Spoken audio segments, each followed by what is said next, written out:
Morning. So I decided to make a video today about my experience last night. So I told y'all I was going to document things that I go through and changes with women and stuff, and I just wanted to highlight today some issues that I've been having. So for those of you that know me, you know I have 3 children. They range in different ages.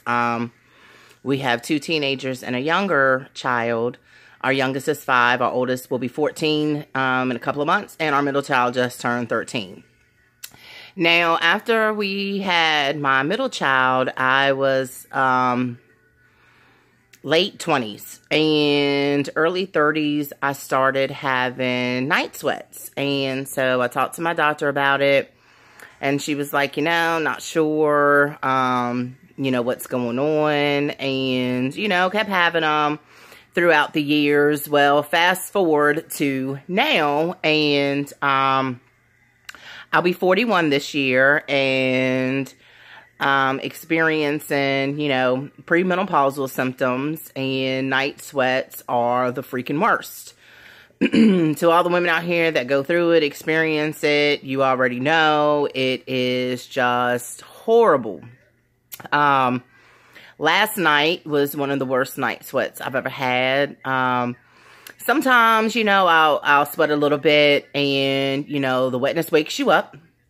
And sometimes, I'll have a couple of night sweats a night.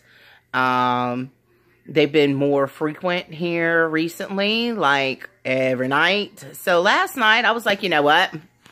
Maybe I'm wearing too much clothes, right?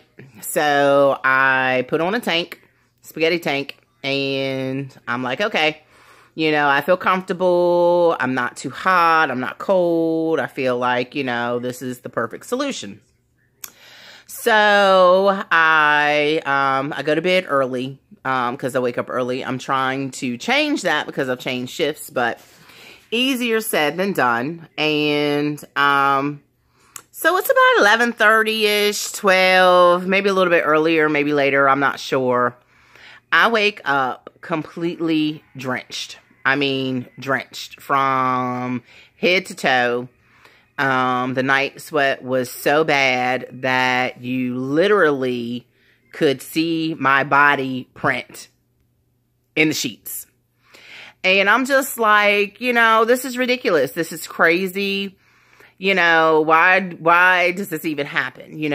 Why are we even going through this? Why are women's hormones change so much that cause such a ridiculous thing to happen? Like, if you've never had a night sweat and you've never woken up in the middle of the night completely drenched, just because it is crazy. You wake up cold, you have to change your sheets or lay a towel down, and it's just a constant thing. And it's something that I'm just like, isn't this the medicine I can take to get rid of this? Like, what, what can we do? And, I'm just thankful that I don't have the hot flashes. At one point in time, I was having hot flashes.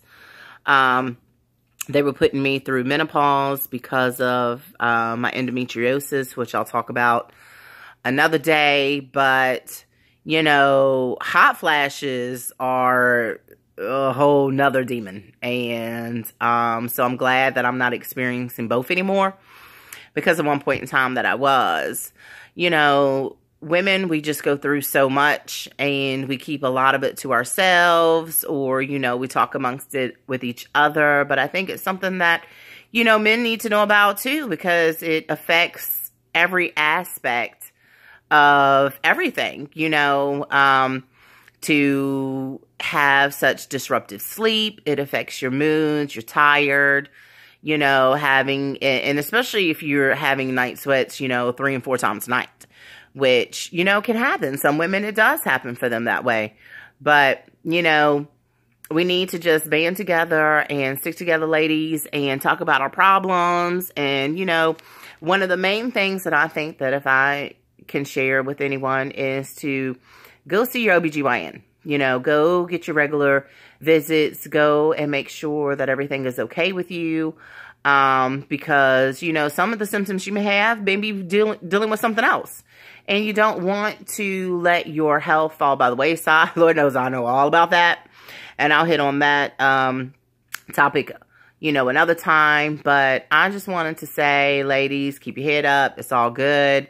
You know, as our bodies change and our hormones change, you know, just be mindful and be aware and be educated of the things that, you know, can happen to you, you know, as you get older and as your body changes and you start becoming, you know, premenopausal and then menopausal and then postmenopausal, because that's a whole nother issue within itself. But I want to end my videos on a positive note and just let everyone know that you don't need anyone to ever validate you. You are enough. You will always be enough. You know, a lot of times we search for things in the wrong places because we are lacking something within ourselves. And I just want everyone to know that you are who you are supposed to be. And you are where you are supposed to be. And if there are things about your life that you don't like, it's up to you to change it. You can't expect anyone else to advocate for you. You have to advocate for yourself. You never know what someone is going through in life, so spread kindness always. And I will see y'all next time. I hope everybody has a wonderful Wednesday.